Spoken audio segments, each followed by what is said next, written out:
Я только что вернулась с перуанского побережья, где температура доходила до плюс 27. А сейчас снег, горы и минус за окном. Но это нас не остановит.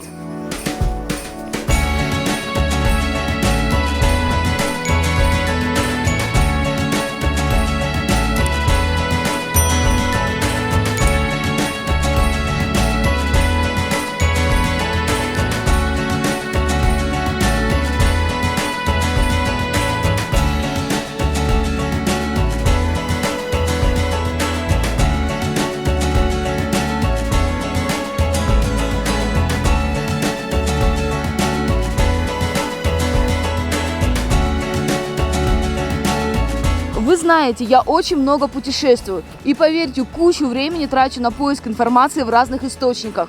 Но с этим, кажется, покончено, потому что я узнала очень интересную фишку для туристов. Я просто скачала приложение Яндекс и написала в поиске «Я на Красной Поляне».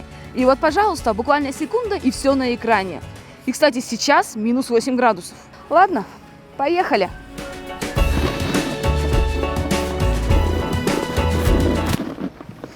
Помоги мне. Вы на канале Ян Баян, и мы в Краснодарском крае. Хочешь солнце вместо лампы? Погода сегодня замечательная. Хочешь за окошком пальмы? А может посмотреть на северных оленей или потискать сибирских хаски? Вы не кусаетесь? Лапочки. Все это Сочи. Внизу вечно зеленый, наверху белоснежный. Стоит ли ехать сюда в разгар календарной зимы? Все, надо отсюда уезжать. И как сделать так, чтобы вместо стандартных экскурсий отправиться обозревать местную больницу? Сейчас мы понимаем перелом, либо это ушиб, либо растяжение. О плюсах и минусах отдыха на зимнем курорте прямо сейчас.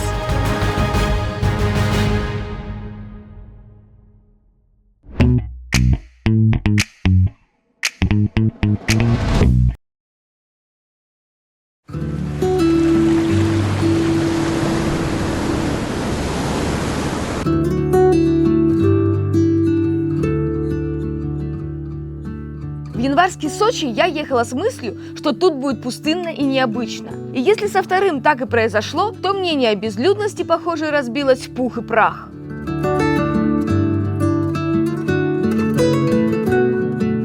Да, олимпийская столица популярна в любое время года, в том числе благодаря своим горнолыжным трассам. Наверху белым-бело, а ниже зелено и шумит море. Вот такой он, Большой Сочи. Город-курорт Сочи известен также как Большой Сочи. Вытянут вдоль Черноморского побережья на 145 километров, от реки Шипси на северо-западе до реки Псоу на юго-востоке. Включает Адлерский, Хостинский, Центральный и Лазаревский районы с курортными поселками Магри, Макапсе, Аше, Лазаревская, Головинка, Лоо, Дагомыс, Мамайка, Хоста, Кудепса, Адлер. Численность населения Большого Сочи 424 281 человек. Планов много, но первым делом надо бы найти жилье. Тут мне должно помочь то самое приложение. И я еще не раз им воспользуюсь. Удобно. Недалеко от меня есть отели по адекватной цене, и вроде бы там есть свободные места. Пойдем посмотрим. Поселок городского типа Красная Поляна недалеко от одноименного курорта. Всего в каких-то 10-15 минутах на такси. Отсюда и цены на гостиницы кусаются. Хотите дешевле – живите подальше. Закон рынка. Апарт-отель неплохой, стандартный номер-студия. Есть все, что нужно. Микроволновка, холодильник и стиральная машина в душевой. А вид из окна бомбический.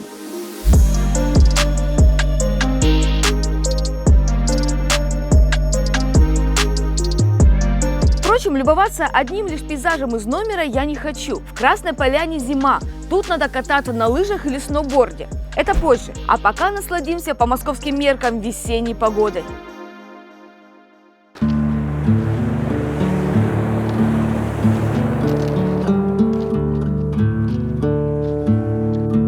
Из чего же еще начинать прогулку по городу, если не с набережной?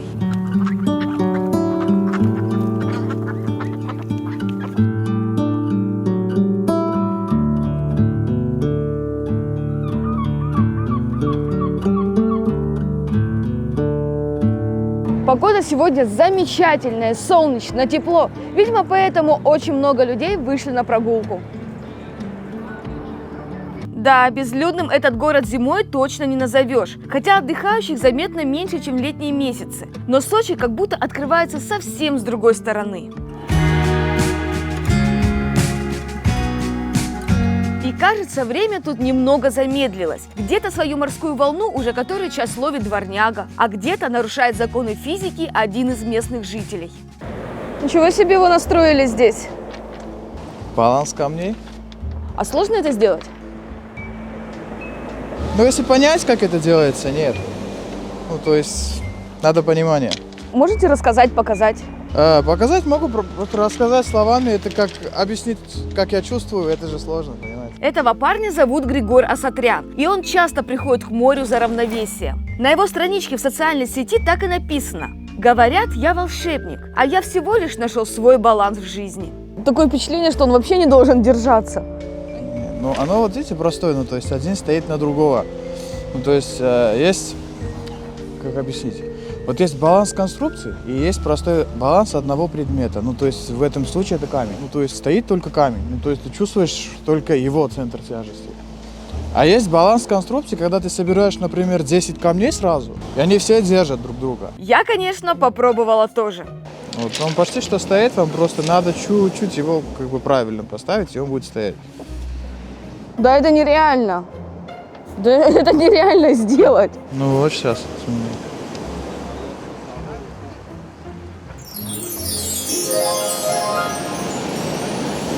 Магия какая-то. Конечно. Никаких денег такое хобби Григору пока не приносит. Хотя люди его замечают и часто удивляются. Ну, вот как я. Магическое зрелище. Да. Да, это просто фантастика. Но добавим-ка в наш выпуск и элементы другого жанра – комедии. Узнаете этих киношных персонажей? Здесь был снят один из эпизодов легендарного советского фильма Леонида Гайдая «Бриллиантовая рука». Помните эту крылатую фразу «Мы провожаем папу»? Ну и вы тоже едете за границу первый раз. Нет, я никуда не еду. Мы провожаем папу! Так вот, именно на этом месте 50 лет назад Юрий Никулин в образе Семена Семеновича Горбункова отправился в свой круиз. Монумент установлен в 2010-м на площади перед морским вокзалом. О нем я тоже расскажу. Рядом увековечены два других участника «Веселых приключений», которых сыграли Андрей Миронов и Анатолий Попанов.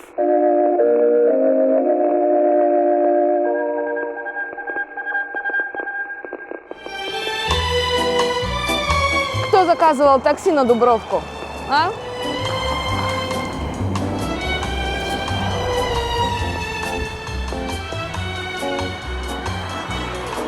Вообще в Сочи сняли немало эпизодов «Бриллиантовой руки». А сцену заводной песни неужели в этом ресторане? Наверное, этого бы очень хотели его владельцы. Но, увы. Но я вас разочарую, это городская легенда. На самом деле сцена, где Юрий Никулин поет песню про зайца, снималась на Мосфильме. Где еще погулять в Сочи, спросите вы?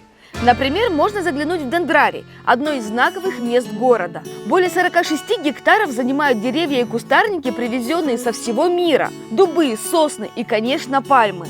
Куда без них?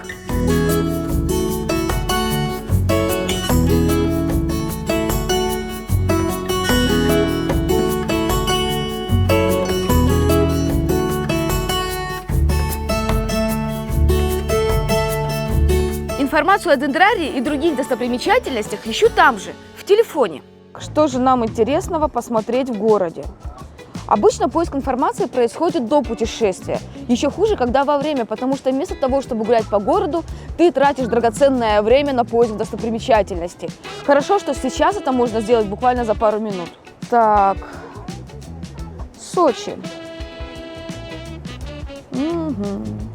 Достопримечательности. Дендрарий.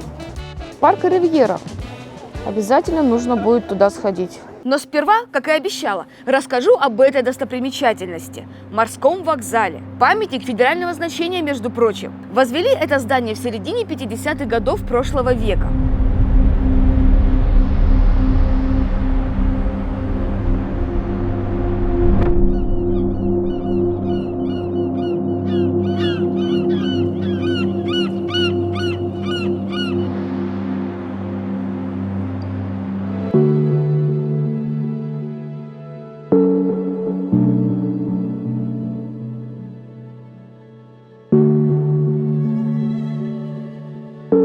Вообще морской порт хотели построить еще в 30-х годах, но помешала война. Поэтому разрабатывать проект стали 20 лет спустя. За 4 года установили тысячи свай и построили 40-метровый шпиль с орденом Отечественной войны наверху.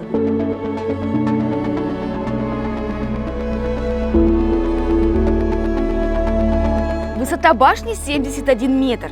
Она делится на 3 яруса, на которых установлены фигуры, олицетворяющие 4 времени года и 4 стороны света. Их автор – известный скульптор Ингал.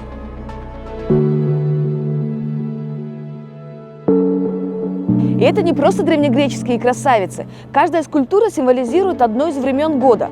Например, с гроздью винограда – это собирающая урожай осень. А скульптуры мужчин указывают на стороны света. В национальном костюме с оленем на север, а с орлом на восток. А мне на юг, в Ривьеру. Ну, по крайней мере, о такой стороне света говорит обилие зелени.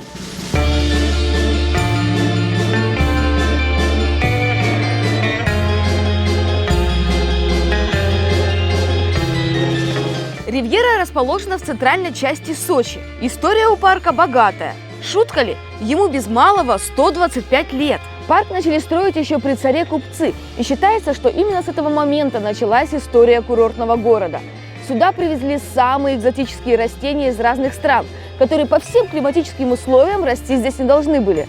Но случилось чудо, которое, кстати, несколько десятилетий спустя безжалостно вырубали на дрова красногвардейцы. Революционеры тут, конечно, наследили, но парк выстоял, и в 2000-м он получил статус объекта культурного наследия регионального значения.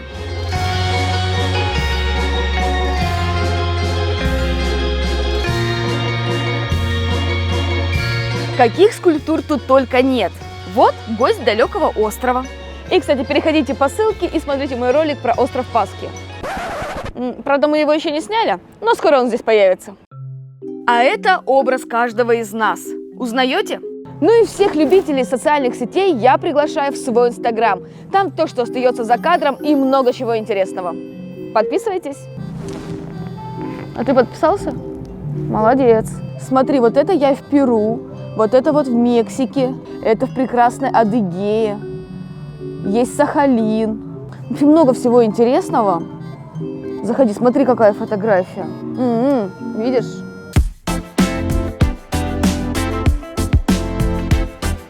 Но есть объекты и куда серьезнее. Например, коллекции различных представителей флоры. Сейчас здесь около 300 видов растений, и некоторые из них особенно ценные, потому что они были посажены известными космонавтами на поляне Дружбы. Магнолии высаживают известные космонавты, астронавты, а также политические деятели. Но первое от Юрия Гагарина.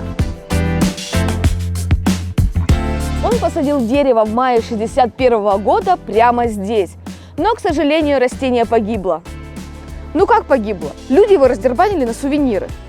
Но работники парка в память об известном космонавте 30 лет спустя дали саженцу магнолии новую жизнь.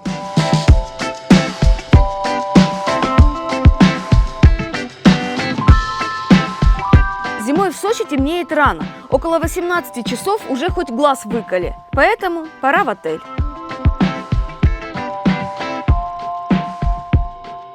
А на утро зимняя сказка.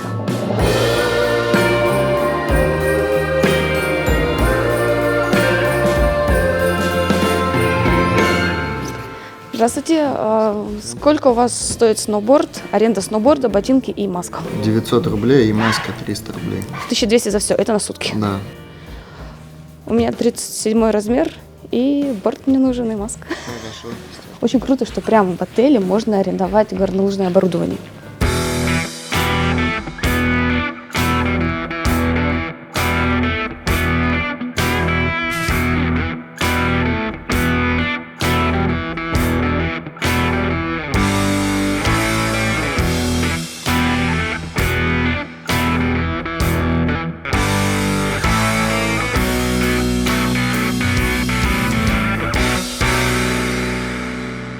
Еду на курорт.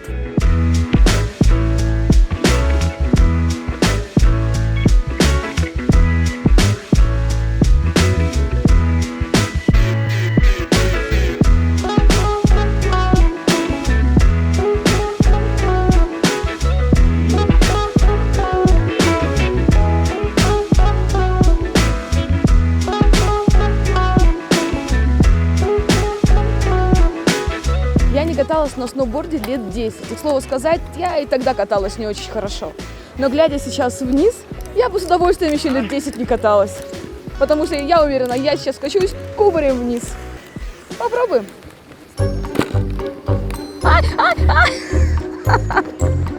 Так, ладно.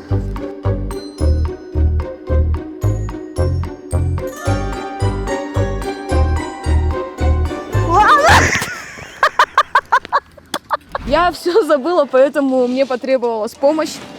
Андрей, я забыла все. Ты сейчас застегивал сноуборд, и даже поняла, что я и сноуборд неправильно застегивала. Ну что, Так что садись. давай, заново. Давай вместе. Давай вместе. Андрей – режиссер монтажа. Ну, именно его вы часто хвалите в комментариях за хорошую музыку. И так вышло, что между сборкой роликов он выкроил время, чтобы заняться другим, тоже очень любимым делом.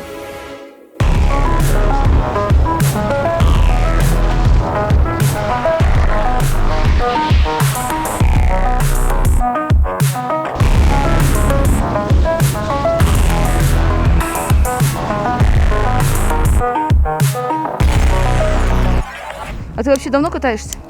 Я катаюсь 4 года. Я вначале тоже учился. Точнее, не тоже, а учился без инструктора. Поэтому Мне кажется, это нужно было по-любому долго. брать Да, инструктора. всегда берите инструктора, потому что без инструктора это ад. А так вы с инструктором быстро научитесь и не будете страдать. Спасибо.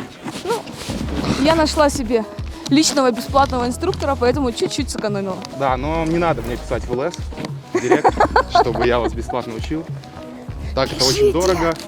Миллион. Ну ты загнул. Мы сейчас еще сначала посмотрим, как ты учишь.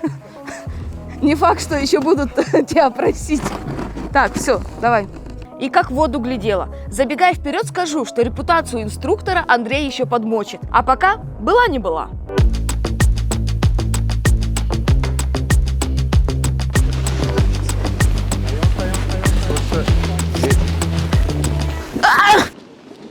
Все, не хочу я кататься. Так. Вот. И выпрямляй. Выпрямляй, выпрямляй. Так, рука мне нужна. Ху-ху. Когда там этот километр закончится? Скоро. Блин. А можно пешком пойти? Нет. Ну, я не хочу. Ну давай, Яна. Это уже постанова какая-то. Нет, я не могу встать.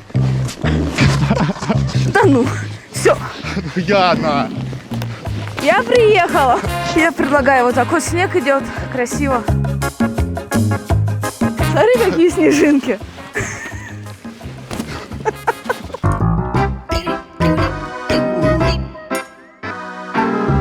Яна, поехали! Яна! Мне и здесь хорошо. Ой, Снег идет. Надо как-то спуститься. Ну, спустимся.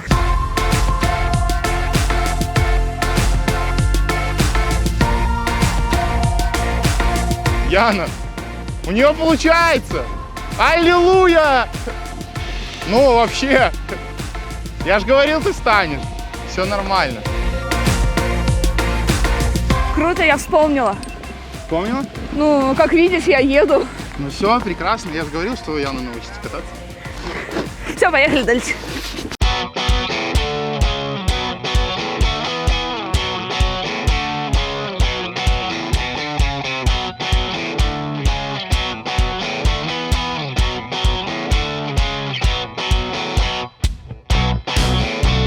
О, свобода!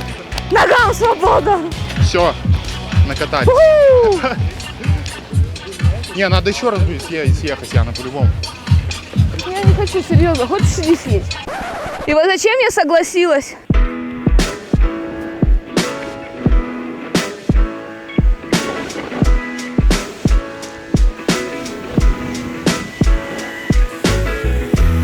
Ай, чё?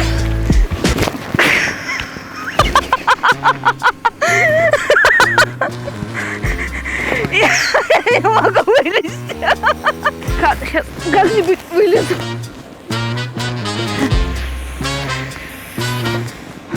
Я запуталась.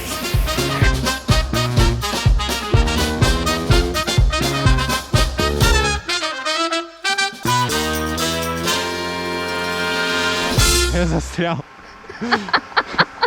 Андрей, вылезай. Я не могу. Но надо. Елочку потряси, дерево потряси. Да ну нафиг этот сноуборд. Надо к морю ехать.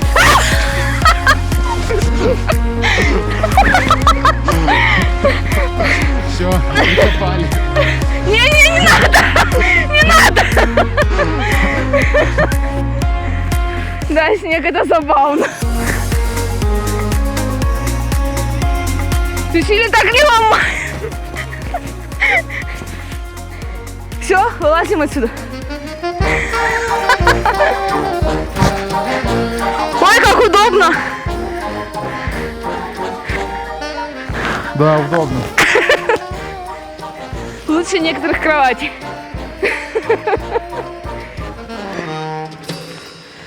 Oh, the thrill I finally surrender, waving my white flag, wanted it bad. Always tried too hard, but now that's over. I can finally. Я это сделала.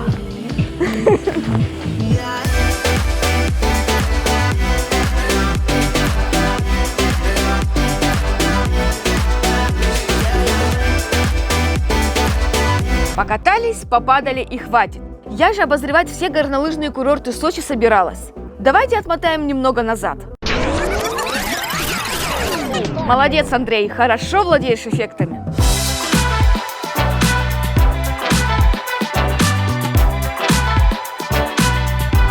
Ну что ж, вот я и на горнолыжном курорте.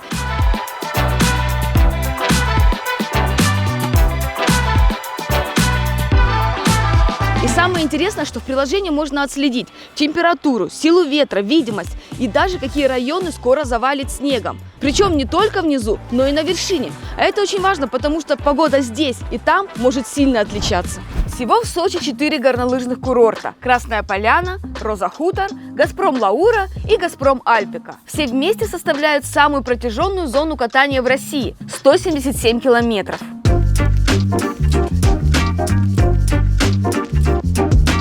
На горнолыжных курортах есть несколько видов трасс. Зеленые трассы для таких новичков, как я. Есть синие, это уже более продвинутый уровень. А для экстремалов есть красные и черные. И, кстати, в приложении Яндекс можно посмотреть, где какая трасса, чтобы, допустим, новичку случайно не попасть на черную. Итак, Красная Поляна. Около 30 километров горнолыжных трасс разного уровня сложности. Поляна 540 – это территория для молодой динамичной аудитории, а также для семейного отдыха.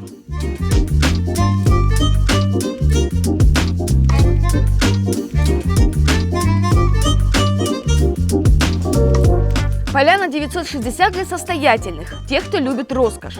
И речь скорее об отелях. Кататься можно на любой высоте и каждому. Ну, или просто гулять. Такое и на других курортах не запрещается. Зимой можно не только кататься на горнолыжных склонах, а также можно купить вот такой прогулочный билет и отправиться на вершину. Это курорт Роза Хутор. Именно на его склонах проходили соревнования по горным лыжам и сноуборду во время Олимпиады 2014 года. Спасибо вам, что вы в меня верите. Спасибо большое. Победа!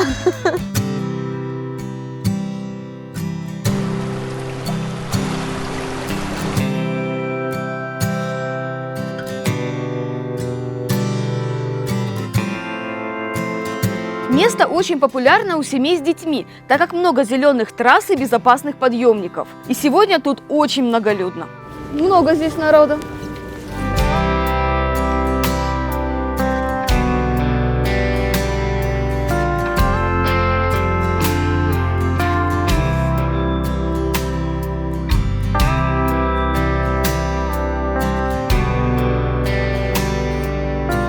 Я предлагаю подняться еще выше. Максимальная высота подъема на Розе Хутор 2320 метров. Стоит ли говорить, что сейчас тут зуб на зуб не попадает? Холодно, холодно, холодно, холодно. Как же здесь сейчас холодно? На самом деле это не удивительно, потому что я нахожусь на высоте 2320 метров. Даже губы замерзают. Сейчас здесь пронизывающий ветер. прям продувает насквозь.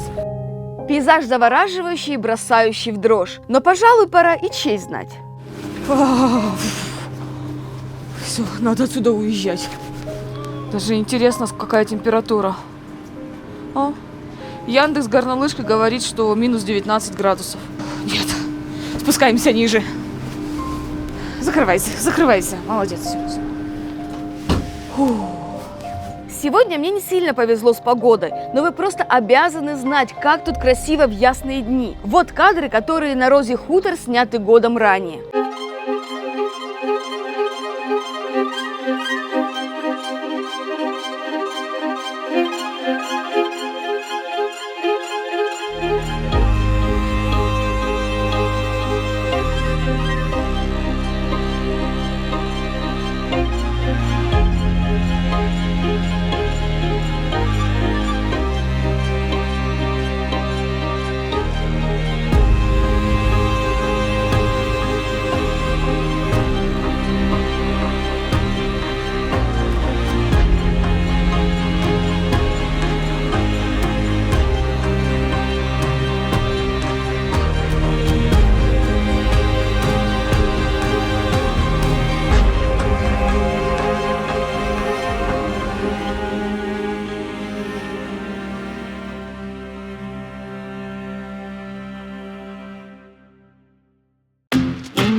Наконец, трассы «Газпрома». На Альпике это старейший курорт этих мест, только сложный, красная и черная. И одна из них омрачит мою нынешнюю поездку. Но об этом позже.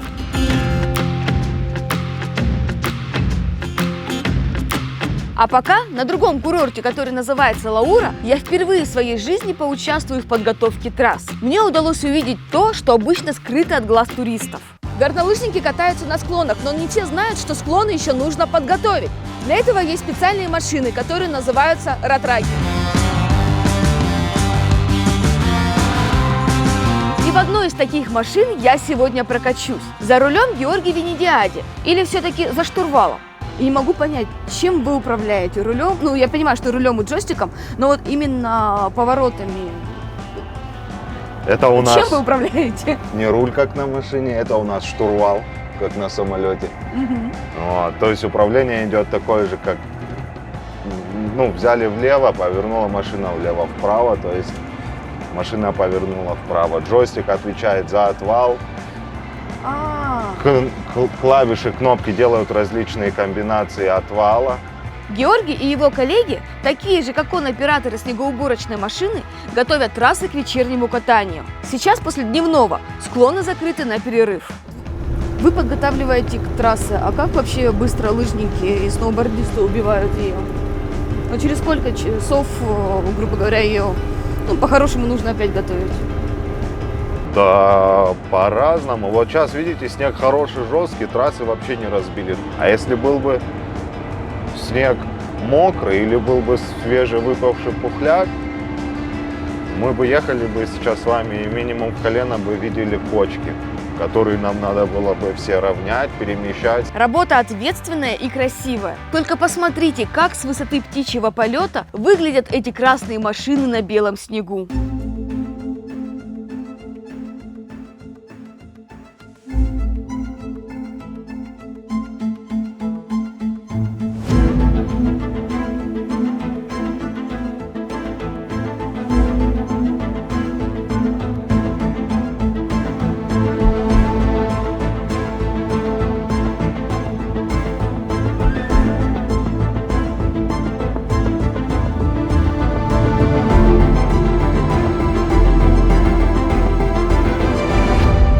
Что ж, горнолыжки готовы и открыты в вечернем освещении. А мой коллега Андрей впервые в своей жизни решил испытать судьбу на прочность и прокатиться по сложной красной трассе.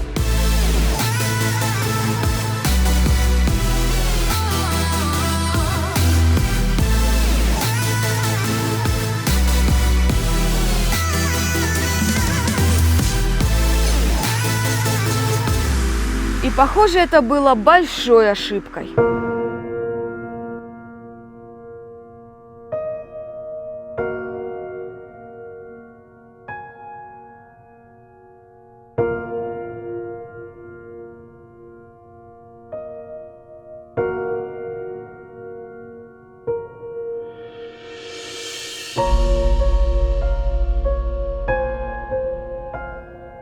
Кое-как мой монтажер добрался до места, где его ждала я. Идти ему больно. Мы зовем врача, и, к счастью, на курорте есть свой доктор, который никуда не уехал.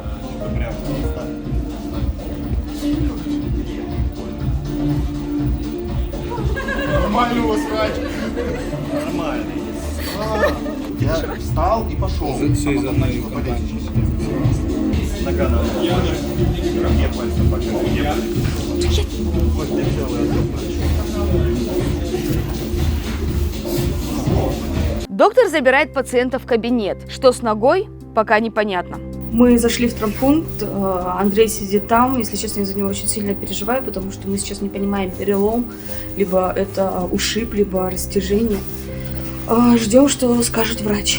Томительные 20 минут в коридоре. Неужели перелом? На таких экстремальных трассах это ведь обычное дело. Так что врач точно опытный, можно доверять. Фиксирую голеностоп, пока тулит закончились. Это По крайней понятно. мере, на 2 недели это же. Понятно. Что дальше делать, я расскажу. Андрею прописывают лекарства, а его ноге покой. Предварительный вердикт доктора утешает. Не перелом. Наш сноубордист, похоже, повредил связки. А это лучшее, что может быть при таком падении. Мой монтажер, походу, немножко выбит из строя. Очень слишком быстро катился. Главное, что руки целые. Да, главное, что руки целые. Монтировать сможет. Но это, конечно, жестко, нужно очень аккуратно кататься. На всякий случай едем в больницу делать рентген. Лишним не будет. В ближайшем травмпункте подтверждают. Кости целы. Выдыхаем. Ох уж и вечер сегодня выдался. А ведь кто-то еще недавно хотел 1 000 000 за уроки катания. Да, но не надо мне писать в ЛС, в директ, чтобы я вас бесплатно учил. Так это очень дорого. 1 000 000. Но в ближайшие пару недель мой инструктор, похоже, будет очень занят. Лечением.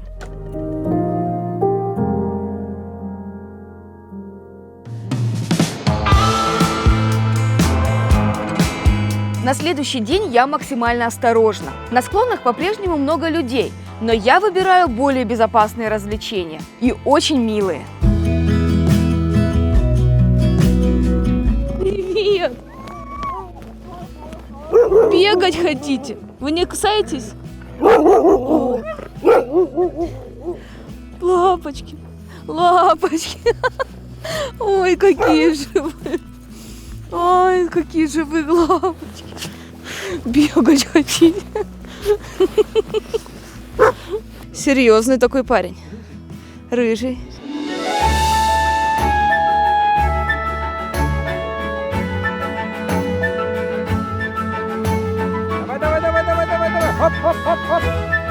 Катать людей этим хаски в радость. Порода ездовая, энергичная. Хлебом не корми, дай побегать.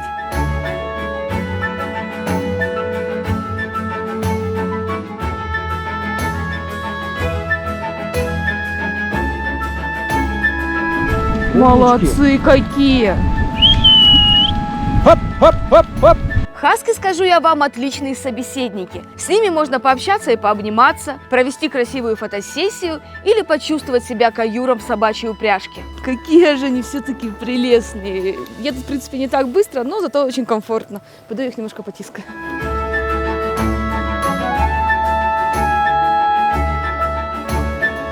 Добраться до хаски-парка на курорте Газпром Лаура можно на снегоходах, которые сами по себе тоже отличное развлечение.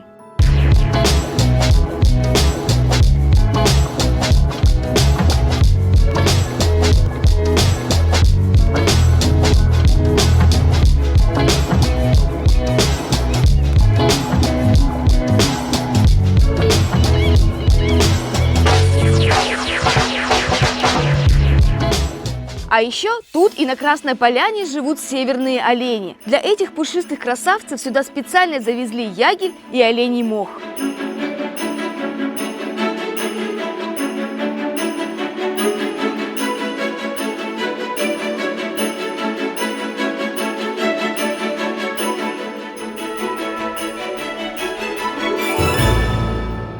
Да, это путешествие было контрастным. Чего-то только не было. И восторженные возгласы, и щекочущие нервы события. Конечно, отдых в Сочи не для всех. Цены порой кусаются. Но после затяжных праздников курорт немного опустел, а ценники, хоть и медленно, но покатились вниз. Впрочем, побывав здесь в январе, я поняла, этот город способен удивлять туристов в любое время года. А еще умеет быть разным. Летом жаркий и зеленый, зимой белоснежный и немного экстремальный. Это был канал Ян Буян. Подписывайтесь, ставьте лайки и оставляйте комментарии. И помните, со мной вы будете скучать по местам, в которых еще не бывали.